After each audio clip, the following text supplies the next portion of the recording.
Hello everyone! Today I am going to talk about the elephant in the Gothic and middle room.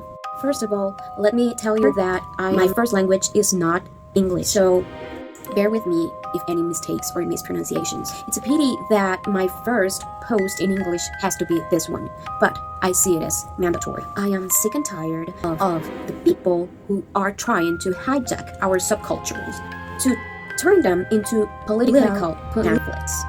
There are people trying to vet anyone who does not align with the political left, trying to get them out of the Gothic and metal subcultures. And today, we're going to debunk that dogma with history and bibliography. There is a myth that has become a dogma, and it is that to be a true Gothic or metalhead, you have to be left-wing in political terms, but darkness does not have anything to do with that. Actually, these people are going against these subculture's principles. I am sick and tired of people vetting anyone who has a different opinion or thinks differently and trying to dictate who is an actual goth or an actual metalhead, as if they own those subcultures, and if the left wing is the actual owner of those subcultures. So let me tell you something. Gothic wasn't born in a political assembly, as it was born from the sickness of the reality. Our very roots lie in the dark romanticism and Schopenhauer's pessimism and Nietzsche's individualism.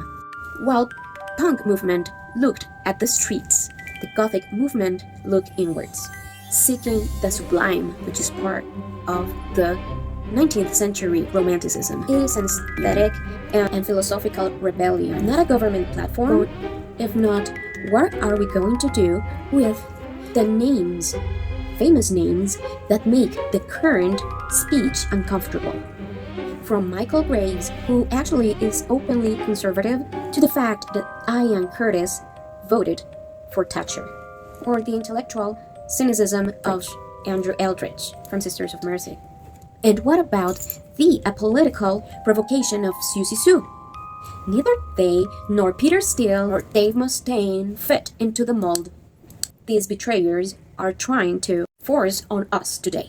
So, if you want to be left-wing, great. And this is not sarcasm, great. And if you want to be right-wing, great. And if you want to be apolitical, great too. Because goth and metal are not about your vote.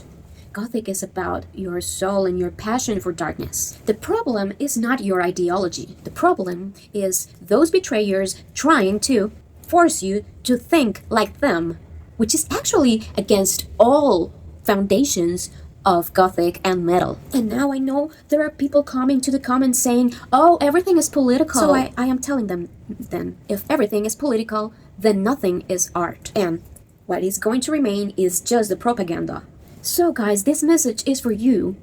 The free spirits, the scene is yours too. Don't let anyone vet you or tell you that you are not goth or metalhead enough. Gothic and metal are absolute freedom, or they're nothing. Let the pendulum swing back. And before I leave, I want to deeply thank those who are self-critical, inform themselves whether or not agree with me, but don't buy those cheap labels. Thank you for defending the freedom to think and create alongside us. See you in a free darkness. Bye-bye.